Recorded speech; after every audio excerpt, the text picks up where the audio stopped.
Okay, perfect. Okay, so I'm not going to do spend too much time in delinquency. I'm kind of just going to touch on it a little bit. Sai, what property management program do you use? I use cozy.co. Okay, got it. So a lot of this is going to be out of AppFolio. That's the property management software that we use. I'm going to be honest, I've not really used any other property management software, so I don't really have anything to compare it to as far as how it's used versus others. The topic should translate between the different programs. So talk about the reports and stuff. You should be able to pull those from yours too. Yeah, definitely. Of course, Sai, how many properties do you manage? 4. 4. Okay, perfect. So we manage over 1,000 units. So these property reports are extremely useful to us to be able to pull all of the information that we need into one report, as there are a lot of moving parts. So our policy is rent is due by the 5th. As of the 6th, rent is late. So on the 6th of the month, we will pull a delinquency report. And from there, we will determine what needs to happen next. So that's what this screen share that I have is, just kind of going over the process on how to pull a delinquency report. Let me get to what we're looking for here. Sorry. So pulling the reports, we just want to make sure we're including everybody on the report who has not paid their rent. In our report through AppFolio, it will tell you if they are 30+ days delinquent, or if it's just for the current month, which would be 0 to 30 days delinquent. Then we spend from the 6th to the 8th contacting all tenants who are delinquent. It doesn't matter if it's 10 tenants, it doesn't matter if it's 210 tenants. All of our efforts are heavily focused on attempting to contact. So we use phone, email, text messaging. We have that capability through AppFolio. And so it is our policy that 100% of tenants will be contacted between the 6th and the 8th of the current month that they're delinquent. We will also send notices out to all of those tenants to collect their rent. I've just kind of put together in the calling delinquent tenants, just kind of a talk track, kind of just basically leaving who we are and just kind of prompting them to give us a call, to give us a date on when they're going to pay. Same thing with text messaging. We just send a text message. In our AppFolio text capabilities, we only have 300 characters, so just kind of keeping it short and sweet, but to the point. And then emailing, keeping that as well, just pretty direct to the point. When can we expect your rent payment to come in? Rent notices, when printing notices, we work in both Iowa and Illinois. There are different laws that apply to each state. In Illinois, it is more of a tenant-friendly state, so we have to offer a 5-day notice. All notices in the state of Illinois for rent collection must be delivered by a process server. And so typically we send out a statement of their account. This allows us to basically reach out to the tenant, make them aware of their balance, request a date on when they're looking to pay.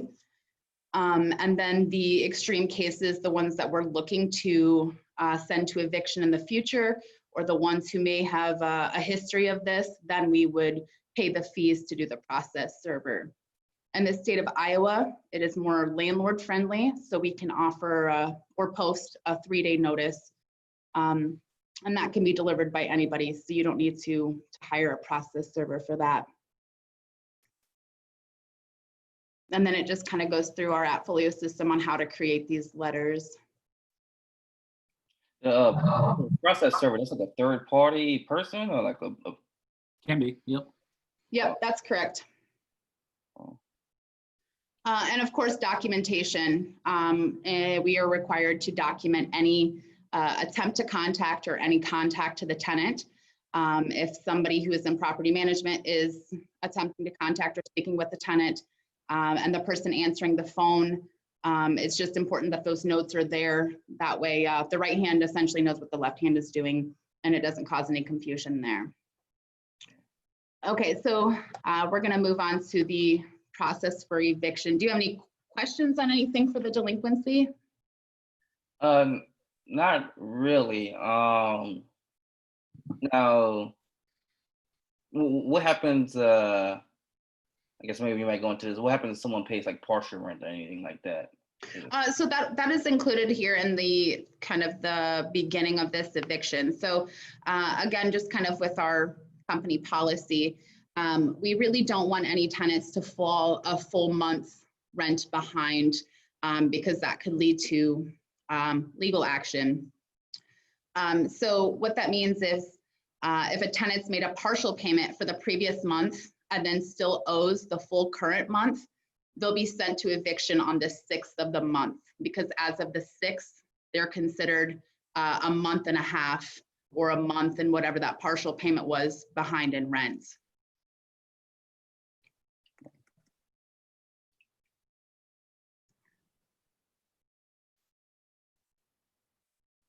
Okay. So y'all don't start the eviction process to the following month. It's not like in the month. Y'all still giving like a month of full grace period to the end of the month before you really start the eviction process. Correct. And it also has everything to do with communication. You know, like I said, as of the 6th, rent is late. If we have attempted to contact them and we've not heard any response from them, they've not called us and given us a promise to pay. They've not answered our calls, our text messages, our emails. They haven't responded after the notice has been posted on the door. Then that's a little bit concerning. So we may choose to send somebody out to do an occupancy check just to verify that somebody's still living there. And if they're living there and not communicating with us, then chances are we will start legal proceedings. We just need to be in contact with our tenants. If they have any medical emergencies, any employment changes, basically any changes at all, they can notify us. We can either offer them some kind of resources to help out, or, you know, be a little bit more lenient as far as sending people to eviction. You know, we understand it is a business, but, you know, we do understand that things happen, and we try to, you know, offer payment plans, and eviction to us is kind of a worst case scenario. Nothing else is working type of a procedure or situation. You say you send them resources. What kind of resources do you send them to? For example, I know you mentioned with your tenant, she may have been financially affected with COVID. So initially when COVID first started happening in our area, we were pushing as many resources as we could to tenants. Basically, we offered them the link for United Way. We offered them a phone number to reach out to, just for kind of some support on anything they may be dealing with. We looked up some businesses in the area that were still hiring, to try to push those to tenants if they may have lost their job positions due to COVID. We pushed the unemployment websites and phone numbers if they needed to call and file a claim. We also spent, you know, once things got going and people kind of had a plan as far as the cities, we contacted our local, or our cities where our properties were located, and just to try to find out if they had any programs in place to help people who have been affected by COVID. Our business office is located in Davenport, Iowa, and the city actually came up with a program that we were able to send tenants to, who, you know, of course, if they met specific criteria within the city, then the city was paying the landlord if they qualified.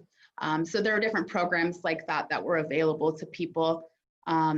We push the contact information for churches. We have a local Salvation Army who is willing to help people. Just basically all the resources that we had access to, we tried to mass email, mass text.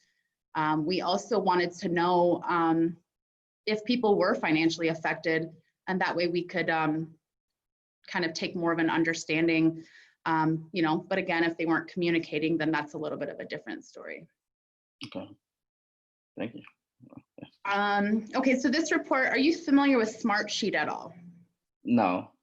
Okay, so this report right here, it's Smartsheet is similar to Excel, except for the way that we use it. We're able to comment, upload documentation, communicate with other members in the Smartsheet. So that's this eviction report is heavily involved with Smartsheet. So a lot of this report kind of walks through how to create the eviction reports in Smartsheets. I'm sure you have, you know, similar software or Excel or something like that that you could use that doesn't require a subscription. So that first report that you pulled in the delinquency process, that's what you're going to use. And then we'll use that delinquency report and we will export it into Smartsheet. And then there's just some screen grabs with Smartsheet, how to log into it, how to create a new Smartsheet. I won't spend too much time on this if you're not currently using it.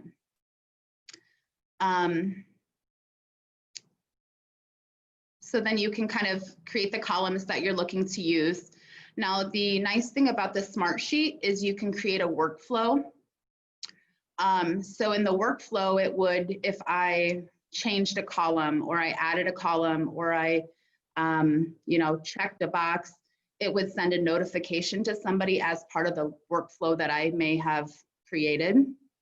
So for example, we put our delinquency report into a Smartsheet. And then once you hit the trigger send to eviction, it puts it into a whole new Smartsheet. And that Smartsheet we share with our legal team. And then from there, we can communicate just regarding tenants and eviction. So typically when, or not even typically, every time we pursue somebody for eviction, our legal team wants a tenant lease, a tenant ledger, if it's a lease violation, just kind of depending on the circumstances and why we're looking to evict.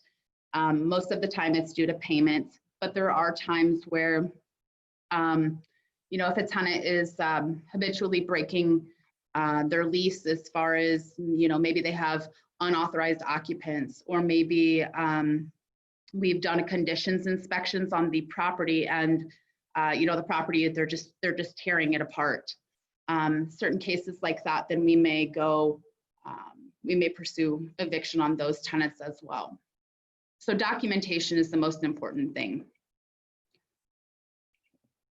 So once all the documentation is received, then they, the legal team or your attorney will file the eviction.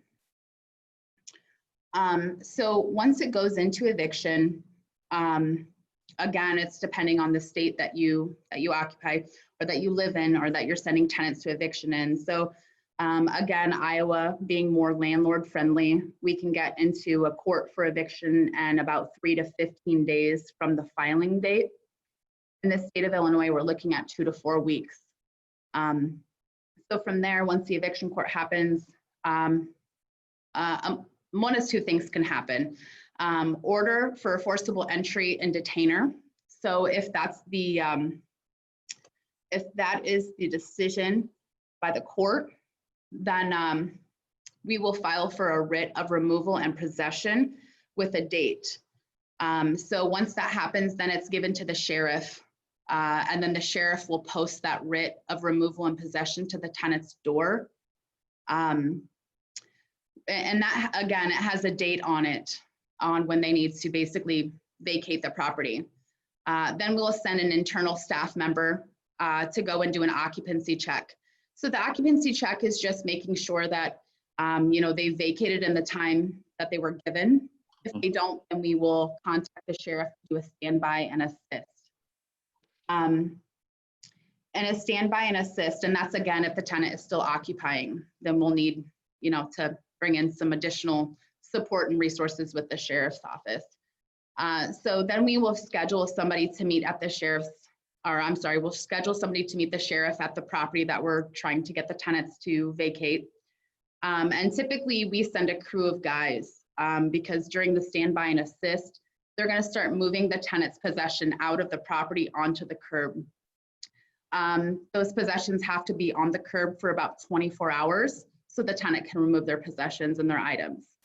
And it's just typical that we would send that same crew back the following day, 24 hours later, to remove and dispose of any of those, just so we don't cause any issues with the city as far as debris and furniture and large items like that. Let me scroll back up here really quickly. The other option in eviction court, or the other outcome, is that the tenant requests a trial. The tenant could request a trial. Maybe they feel like they're being evicted wrongfully. They could also request a trial to buy themselves more time. It could be to line up, alternate living situations. It could be to put together the money they need. Either way, it's can be due to getting more time to vacate the property. So if a tenant requests a trial, then it's typically on the attorney to kind of handle that. And they will do most of the work, most of the facilitating. If they need anything additional from us,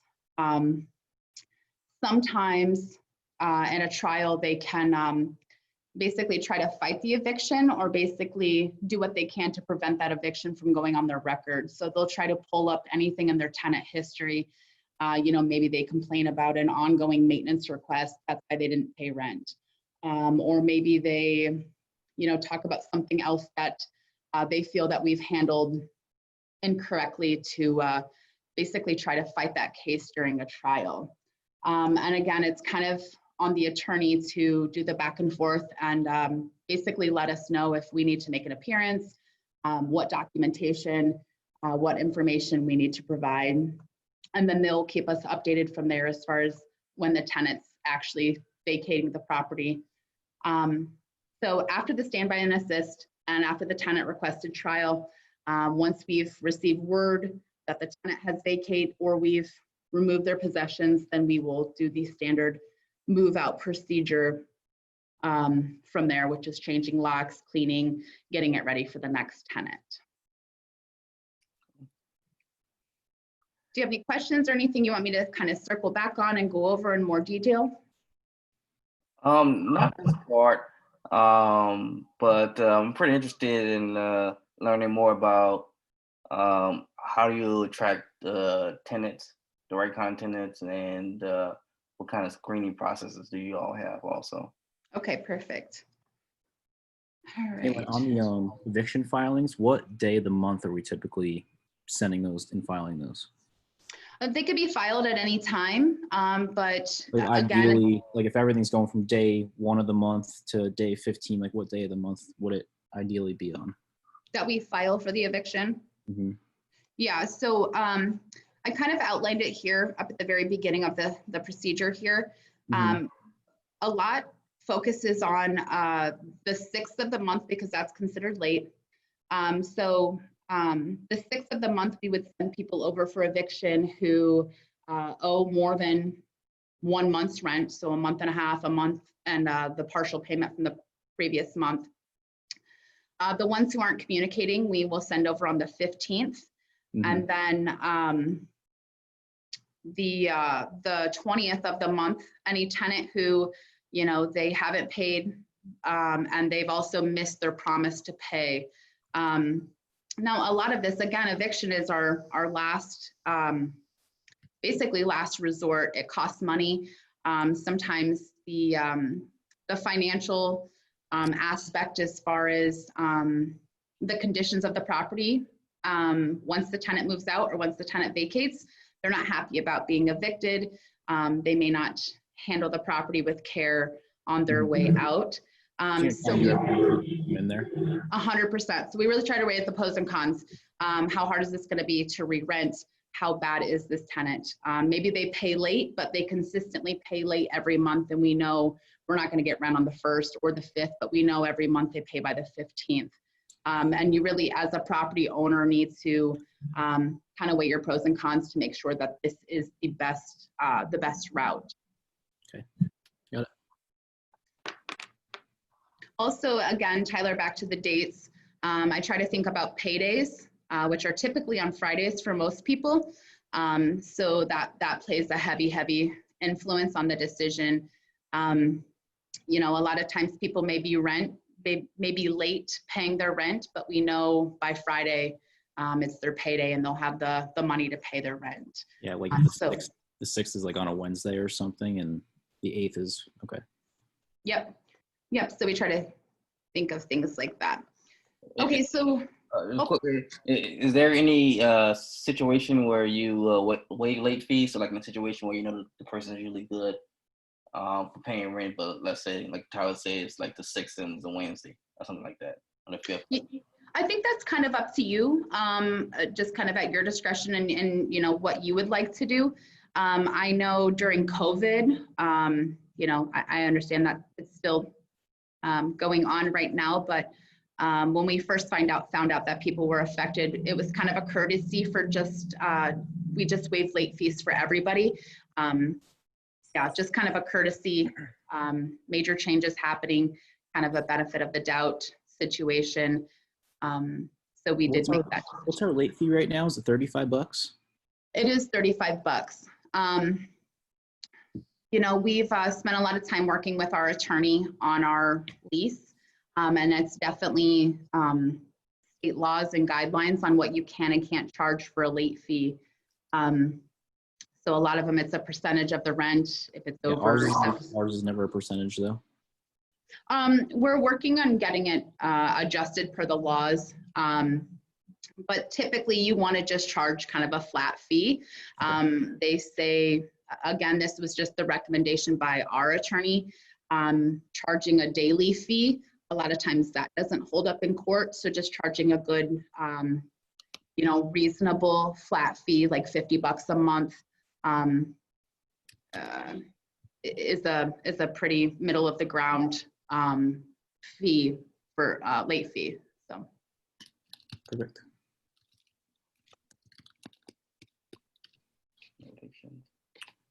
Evictions, convictions, or judgments. Now applications. Okay, so bear with me here. I did some editing on this and I just want to make sure that it has everything I need. Okay, so again, this is going to be using, I actually did some screen grabs of what these legal docs look like.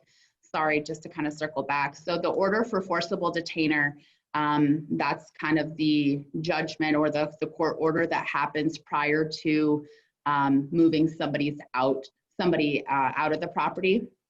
So this is just kind of what this looks like, and then we get a copy of it. And then if you notice here down towards the bottom, it says a writ of possession shall issue on, and then it gives a date. So that's when we contact the sheriff. And then this one here is the writ of removal and possession. This is what gets posted on the door, just letting the tenant know when we will basically be coming to remove their possession. So, okay. So again, this is in Appfolio. So we can either receive applications in the paper form, or we can also receive them online through Appfolio. We verify that we've received the docs. So the documents that we require are the last 30 days of pay stubs, state issued photo ID, and landlord references or phone numbers for landlord references. So we want to go through, make sure we have all of those. We upload them into Appfolio. The nice thing about AppFolio is once somebody enters our system as being interested in a property, then that information kind of transitions with them through the whole process. So it's called a guest card, and that's where they come, and that's their inquiry into one of our properties. And then a guest card will turn into a rental application. And then if the application's approved, then we convert that into a tenant. And all of the attached documents, communications, any notes, that kind of stays with them through the history of their, well, if they become a tenant. This verified assigned user, that's just for leasing agent purposes. Our leasing agents here, they actually collect the docs. They meet to show the property. They also do the move-in, so they'll meet the tenant, give them keys, collect their security deposit, things like that. So that's why this is important in our system here. So it's just like checking off, making sure you have all that stuff from before, making sure you have all those docs and. Yep, correct. Utility transfer form is something else that we require from a tenant. And that's just verifying that they've switched the utilities from our owner's name into their name, so that way we're not covering any of those utility bills if they're responsible. Okay. We also do a move-in checklist. So we walk with the tenant around the property and just make sure that everything is rent ready. You know, there aren't any issues, anything broken, any full gutters, any concerns at all from the tenant. We like to have record of that on the move-in. So that's what the leasing agents will do. Now the background checks, we use TLO, which is part of TransUnion. Sai, are you familiar with TLO at all? Only people use it for skip tracing. That's what it's for. Okay, so the TLO program, the way that we use it is a monthly rate based on the volume that we typically handle monthly. So we do use this for our background checks. It goes through, you know, their first name, last name, date of birth, their social security number, all of that information. So our screening, it doesn't matter what system we're using, whether it's TLO. We also have screening provided in AppFolio. But our screening criteria is no evictions within the last 7 years. And we're really focusing on the last 5 years for that. No evictions, no felonies within the last 7 years. Again, we're focusing on 5 years. No judgments that include an amount. Judgments that include an amount of money, it means that they're actively being pursued by a previous landlord or debtor. If there's a judgment without an amount on their background check, then it was either paid in full by that person or could possibly be dismissed. No violent crimes. And then their gross monthly rent must be 3 times the amount of rent. And we must have proof of income. Do I let that person in, or are you able to do that, Tyler?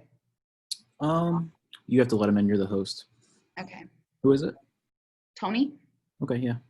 Probably just calling in.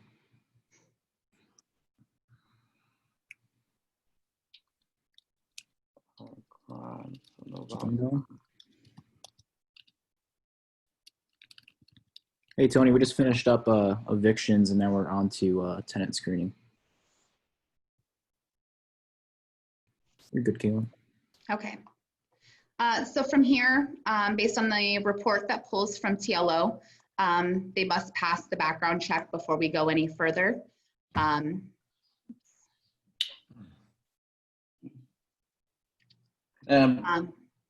you do all this before you show the property, or do you show the property first and then ask them for more information like that? That's a really good question. Our policy is we will show the property 3 times. We will show one person 3 times before we require an application. Our application fee is $35. So it's kind of how we can gauge if somebody is serious on looking to move relatively quickly, or if they're just maybe exploring their options for in the future.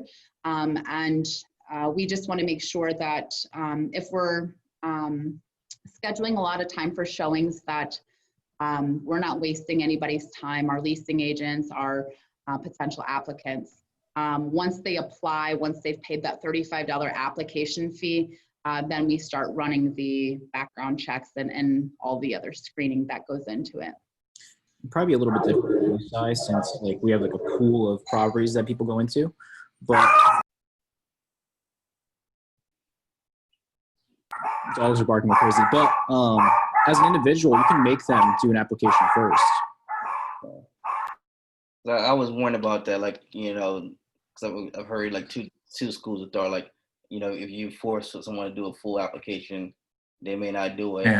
I can't hear anything, man.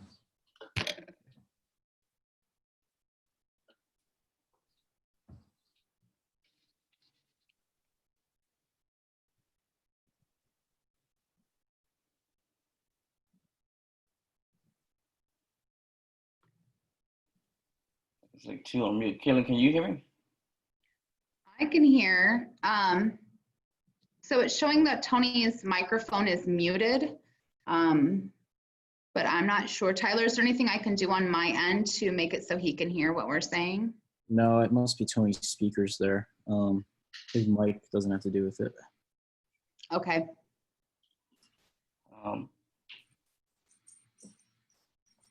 But as far as an application fee, I don't think that's out of the question. You know, if you have limited properties, then you, in my opinion, you want to make sure somebody's serious. And you can also, maybe before making them pay an application fee, you can give them the pre-screening guidelines, which is just quick, you know, have you had any evictions or felonies? And everybody over the age of 18, we make them apply and pay for an application fee. And then do you have any kind of income requirements on your properties? Yeah, usually 3 times income. Okay. And the reason why I asked, because I've heard like 2 different schools of thoughts, like one, you know, make them do the application beforehand so you know they're serious. But at the same time, too, I've heard if you do it up front, you know, less people might actually start applying. And you might miss somebody that's good. So I was wondering which one, but you know, I think you're right about maybe just doing a lot more of the pre-screening up front. Yeah, definitely. Okay, so and at Folio, this kind of goes through in detail how we run the screening in Folio. The Folio is also pretty detailed with the screening and how they do that. They provide a credit score and TLO does not provide that. What TLO will provide though is, you know, basically any car payments, anything like that are open. It's pretty detailed, but again, it doesn't have the credit score. Now we don't base the application approval off of a credit score, but we do take those results or that number into consideration when making a final decision. And Appfolio will offer their own decision based off of the screening report that they've pulled. Again, we don't always follow that either. Appfolio screening can be kind of strict. So a lot of times we just take all information into consideration. And same as the TLO, there should not be any evictions or felonies within the last 7 years. Again, we heavily focus on the last 5. No judgments that include an amount within the last 7 years, no violent crimes, and then their gross must be 3 times the amount of rent. So let me ask you a scenario. So let's say someone comes in with a credit score like 500, 550. Would there be a scenario where you'll still say yes to the person? If a lot of times this next step here, landlord references, kind of help you make your decision. Landlord references are super important. Again, it can make or break it. You know, they maybe pay their rent on time and they don't have any judgments, no, you know, felonies, no anything else that kind of stands out on their background checks. But you call a past landlord and they say, you know, they left the property in just terrible condition. and the cost of turnover, that would be enough for me to turn somebody down based on that landlord reference there. These landlords are going to tell the truth, and we require multiple landlord references, but these here are going to be your decision makers and breakers, just to kind of give you an idea of how they are as a tenant. And when it comes to landlords, have y'all ever dealt with situations where landlords may lie just to get the person out of the property and tell you, hey, yeah, he's great, she's great, and yes, which is why we call multiple. Again, with doing tenant screening, there's a lot of gray area, and a lot of it is using your best judgment. We do have these black and white areas of, if you've got a felony or an eviction, you're just out automatically, no ifs, ands, or buts. But there are a lot of things where it presents kind of a little bit of a question, and you just need to use your best judgment.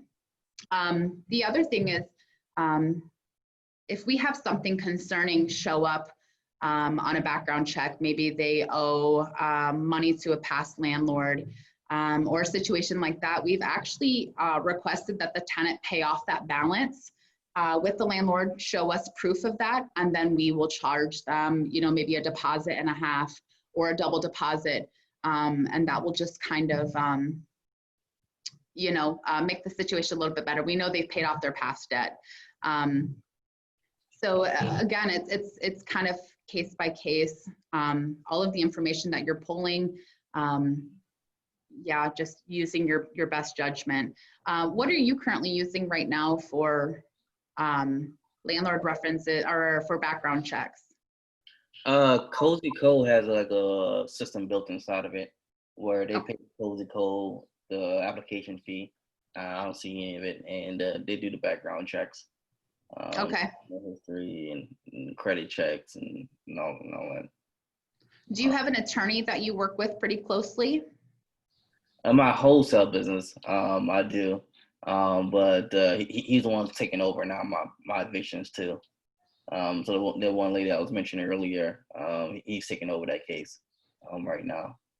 Okay, there are a lot of times where an attorney can be pretty helpful in the background checks, just because they're privy to information that may not show up as a judgment quite yet, but it's something, like I said, that they're aware of because they're heavily involved in the courts for that county. That's an option as well. There's another property management company, and the attorney there charges $22, and he kind of goes through the past history on the tenant. It's not as detailed as a TLO or what the AppFolio screening is, but it's definitely another option to kind of try to catch things that maybe haven't shown up yet on the tenant's background check. Oh, I like that. Yeah. So an income evaluation, again, you're using the same requirements that we are. They must make 3 times the monthly rent, and we require pay stubs or if they're on Social Security or some type of assistance, we require letters from whatever entity that's offering the assistance, whether it's veterans assistance or things like that. We require last 30 days of pay stubs, bank records, anything like that can kind of show proof of their income. And then on the application that we have, it gives them a place to provide their monthly expenses. So we take that into consideration as well when we're determining what the maximum amount is that they can pay for rent. Do you have how long they work? Like, they be on a job for 6 months or a year or 3 months, or is it just the last 30 days and pay stubs? There's just the last 30 days of pay stubs. Again, this is another one of those situations where we'll use other information to kind of help offer the best route or the best decision, whether they're approved or denied. We also have the instance where people are moving from out of state. We would require them to pay a double deposit or an employment letter, basically stating that they'll have employment when they move here, just something to kind of, make sure that they don't get into a situation where, they've moved here, they can't pay their rent, and then we're kind of just stuck there. So, and in our AppFolio system, it can automatically generate a letter of adverse action. So if they fail any area of the screening, whether it's through TLO, AppFolio, landlord references, any of those areas, then this will automatically generate a letter, and it will be mailed to them through AppFolio. So that kind of wraps up the process for tenant screening and applications. Does anybody have any questions on that? No, not really. I relate. Sure. I had one more question. Just kind of going back to that landlord reference. So pretty much anyone that you've written to, they've had at least had 2 landlords in the past. Is that typical, or kind of like the main requirement? I know you mentioned you go for multiple ones. Yeah, that's correct. If they don't have, maybe they're a first-time renter, we're going to look at other areas for TLO, any other tools and resources that we possibly can to put the best decision in place. We understand that people are just now moving out on their own at times and are looking for a place. So we will use those other areas to kind of, look into before making a final decision.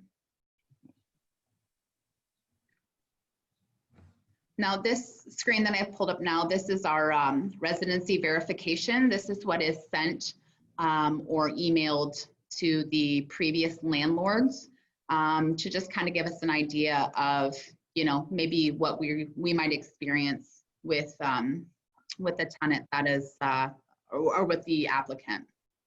How many of those do we get back versus how many we send? Typically, that's a good question. Also, we don't want to spend too much time waiting on a landlord reference. By that point, the house may be rented to somebody else. So we will call and make multiple attempts to reach the previous landlord. So I would say we require about 3 landlord references per applicant. So, I think if you're getting 1 or 2 back, but again, I would look at the references and find out what they're stating. If it's not good, then I would look for additional references. I would do the best I can to get, all 3 landlord references filled out. Mm-hmm. But again, this isn't, the whole decision isn't writing on this. You can find out a lot of information with these. Cool.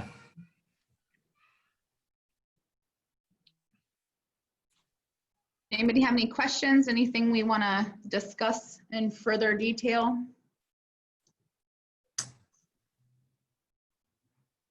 At the moment.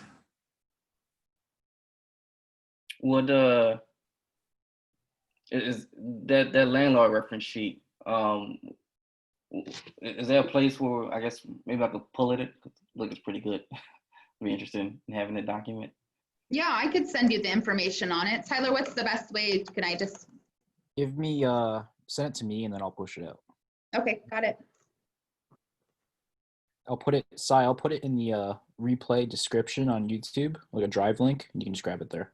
Okay, thank you. Because a lot of people will be watching the replay for this one. So. How many rentals are you guys managing? You folks managing? We manage over, let's see here, individual units. You're probably looking at 1,200, including apartment units, individual units. Nice. That's quite a bit. Are you a property manager? No. Okay. No. I don't have rentals. I plan on getting them though later or next year. Starting next year. That's exciting stuff. It is, yeah. It is. It is exciting. I think there'll be a lot of opportunity. Definitely. Where are you located? Well, I'm in Mexico right now, but my market is California. yeah, Okay. it's California and Oregon, but no, my rentals I'm gonna want to get in Indianapolis, like Indiana and Ohio. Okay. I wouldn't get any in California. It's too crazy in California. You know, one thing in California, you can't if a landlord gives like they can't really give you a negative history of a tenant, because if they do, they can get sued. They can just basically say they either lived there or they did not live there. Wow. And yeah, Um, it's in California. It's crazy. Yeah, it's not easy. I don't know how the landlords do it out in California. Really, I don't know, but you know.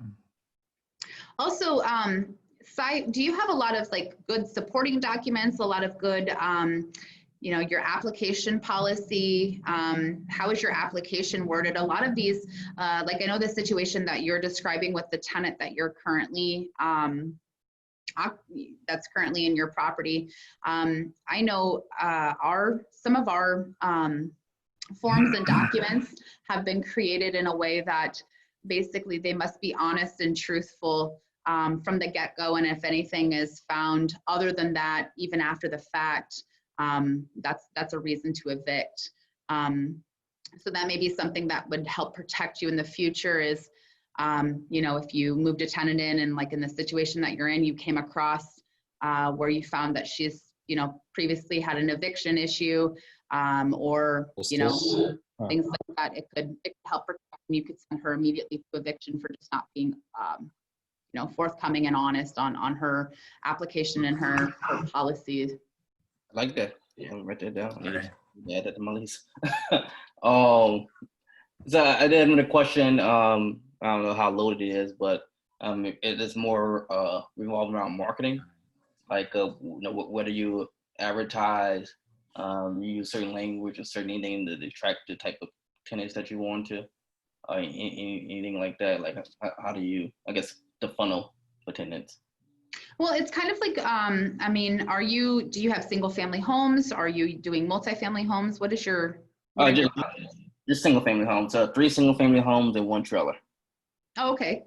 Okay. So Tyler might be able to speak a little more on this than I can, but I know when I did some of the marketing for our units, I really just researched, the area. Are there any, local stores? Are there any local attractions? KaLynn, why don't you put your screen share off real quick and then go into Appfolio and grab the marketing report. Like, isn't there like the marketing sources report? Like for what is Like the count of leads per marketing source. okay.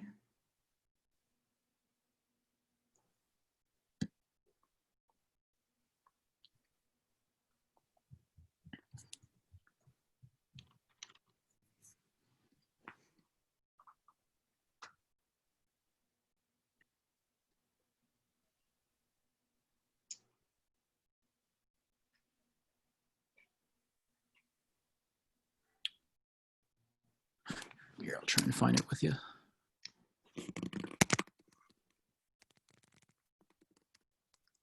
Okay, so it's prospect source tracking is what you're talking about, Tyler? I think so. It's like basically just says it's like Zillow, Craigslist, and there's like a list of how many leads we got in the month. Yeah. You can pop back up with it now that you have it up. Okay.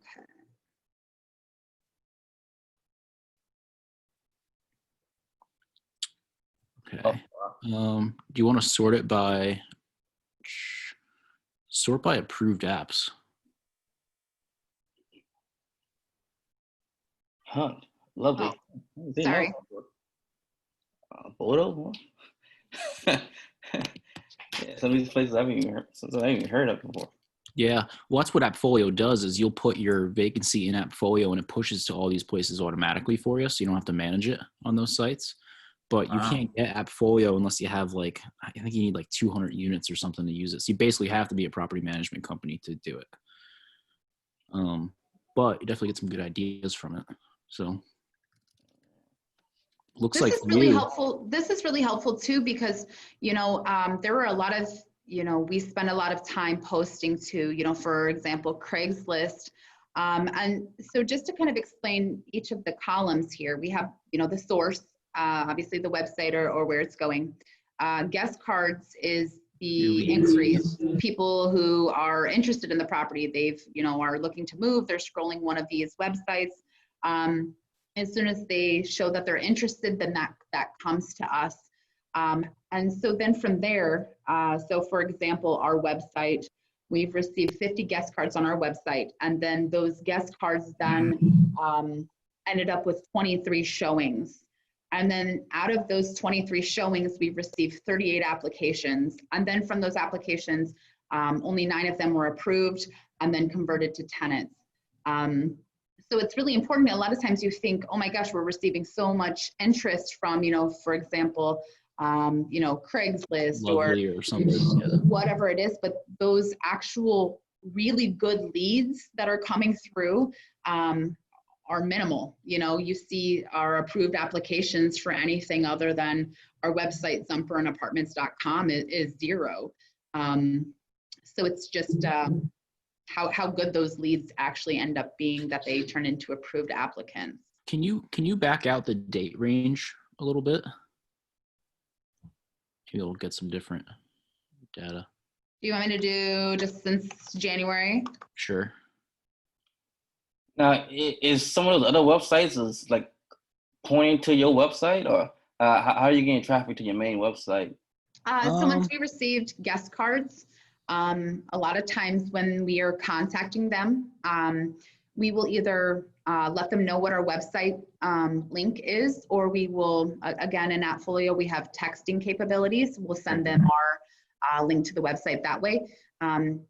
Maybe something isn't really catching their eye, or they don't like the property that they were originally looking at. We just give them the website. That way they can kind of explore a little bit more for maybe a city or something that may fit their needs a little more. Yeah, it's a lot of different branding things, like on the side of the vans, having that branding. And you just kind of know around town that we have property management and a lot of rentals, so it drives a lot of local traffic. Oh, okay. So yeah, it looks like Zumper's the way to go, huh? Yeah, I wrote it down in my notes. High traffic, Zumper. Zumper, Zillow Rental, Apartments.com, and probably Lovely would be some good ones to start. Also, take a look for Zillow in your area. I know we were using Zillow, and I'm not sure exactly what's changed, but state by state, something's changed where now you have to pay to market. So in the state of Illinois, we have to pay to market using Zillow, but for the state of Iowa, we do not. So I would look into that for your area.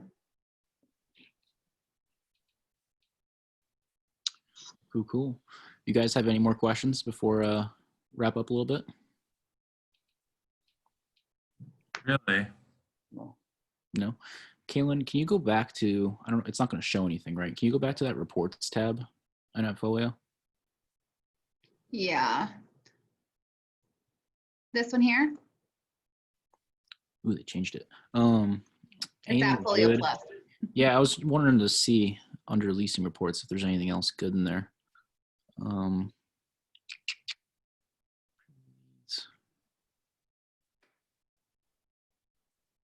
No, not really. Okay. All right, never mind. Okay.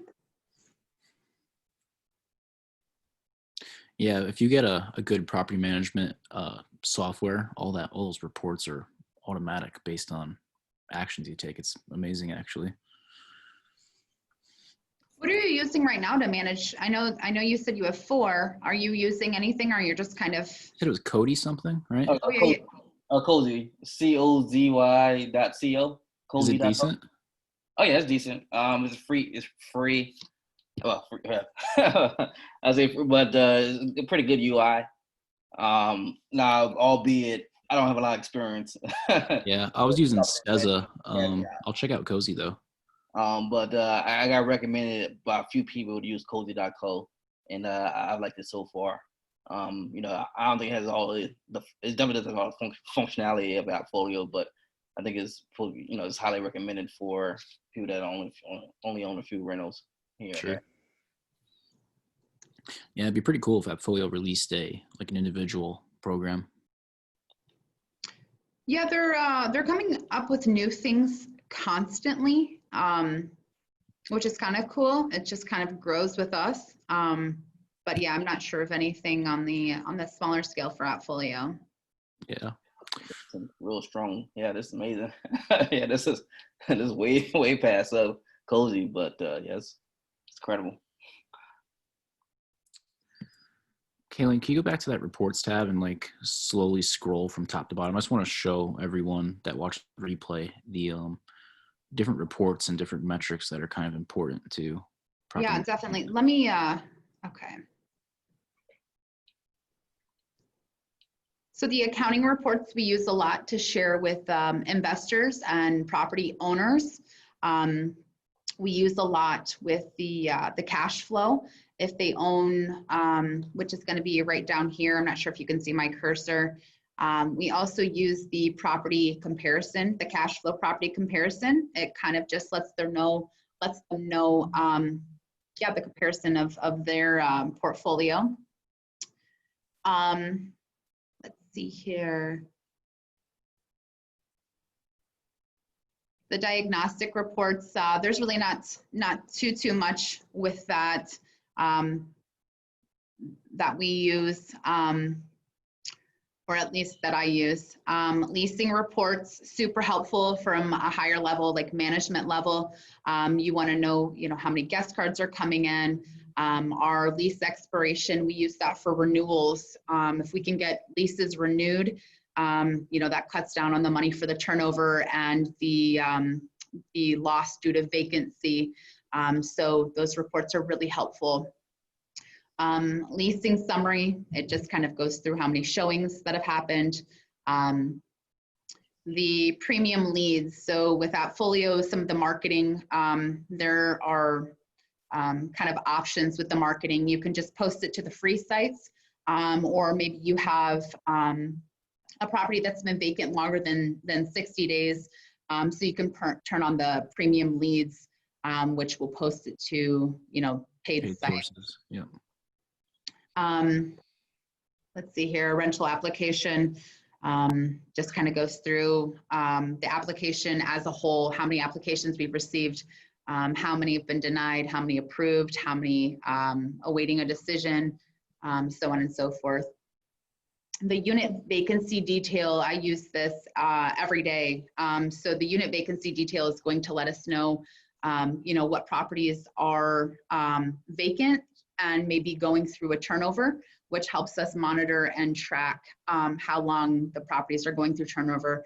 Again, one of the biggest losses is due to vacancy, so we never want a turnover to take longer than 15 days with the work that's being done, because again, it's cutting down on the rent income that the owner or investor is receiving. The unit vacancy detail is also helpful because it will show if a property is vacant, but it's listed on the website. We do what's called a vacancy assessment. Anything that's been vacant for longer than 30 days, we go through and we do an assessment of the photos or the marketing or just a mixture of information. The photos that are taken during marketing help us a lot. Maybe the photos were taken. What's wrong and why it's not renting, right? Exactly. Maybe the photos were taken at a time where, you know, there was snow on the ground and, you know, everything looks dead around it. We can go out and get updated photos and really look into ways to maybe getting that rented. And then owner and vendor reports.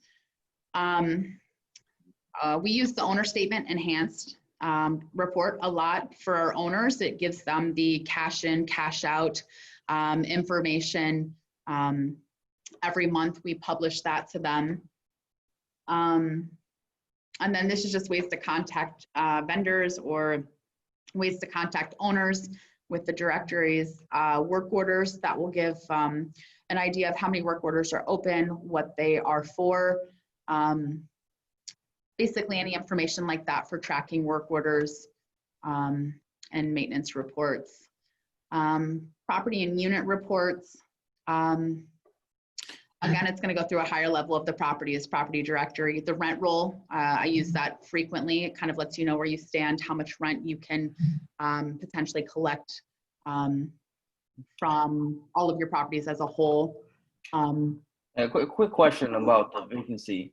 Do y'all do anything extra to keep the tenants happy or anything like that? Or I've had other people tell me like sometimes they'll give like gift cards after a year or something like that. Do you do anything in regards to that? So our leases typically run a time period of 2 years. So when it's time to renew the lease, we start reaching out to the tenant and the owner of the property 90 days prior to that expiration. At that time, we can kind of get feedback from the tenant, get feedback from the owner. You know, sometimes if a tenant's lived in a property for a while, maybe they want a property improvement. You know, they're, you know, just maybe their carpets are dingy. Maybe we offer a carpet cleaning. Maybe just normal wear and tear items around the property. We may offer to, you know, repaint or something like that. Again, that's pending the owner and what they would like to offer. If there isn't any you know, tenant's not interested in anything, the owner's not pitching any ideas, then we offer a $100 off renewal credit just for signing their lease. Mm-hmm. And what was our, I want to wrap up pretty soon here because we're going a little bit over, but what was our bonus incentives for first signing a lease? And we're doing like $200 first month off, or what were those right now? Yeah, it's $250 off. And then again, some investors or owners of the property really want to push more incentives. So it's kind of pending that as well, you know, what their thoughts are. So $250 off first month's rent and full security, right? Yes. Yep. Okay. Got it. We'll just glance through the rest of these real quick. Okay. I won't go into, there's not too much left. Tenant reports, this is that delinquency as of report that we're going to pull information again for the delinquency and who's heading to eviction. It's really nice with the tenants. You have the option to tag people, which kind of works as a way to kind of communicate. So if I tagged a tenant eviction, then we could sort those tenants out of certain reports. Really helpful. So tenant ledger, that's going to be by tenant. Let's see here, transaction reports.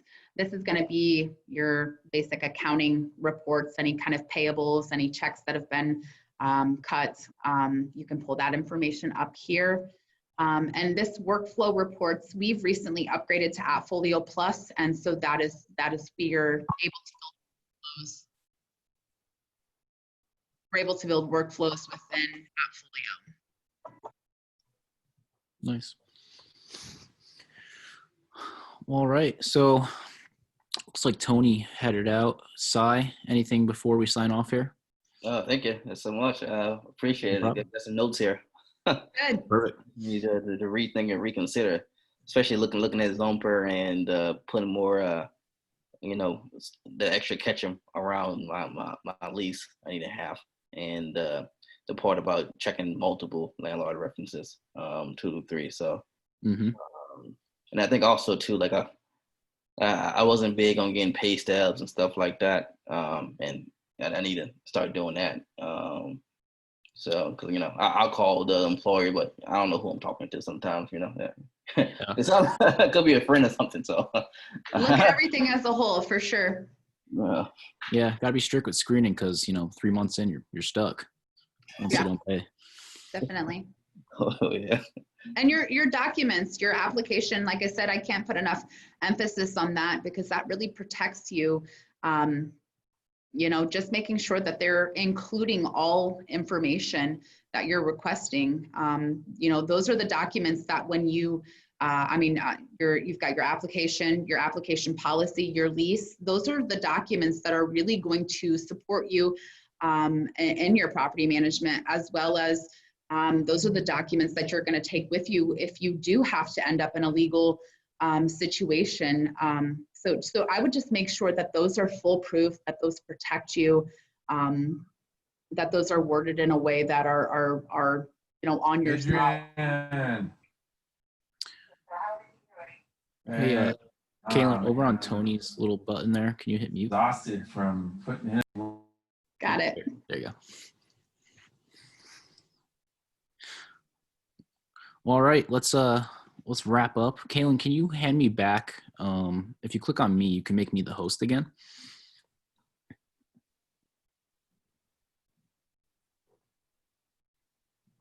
Perfect. Well, thank you, Cy. We'll see you on Wednesday. Matt's doing bank financing continued, so that should be a good one.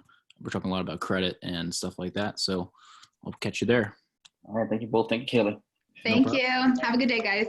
Thanks, KaLynn.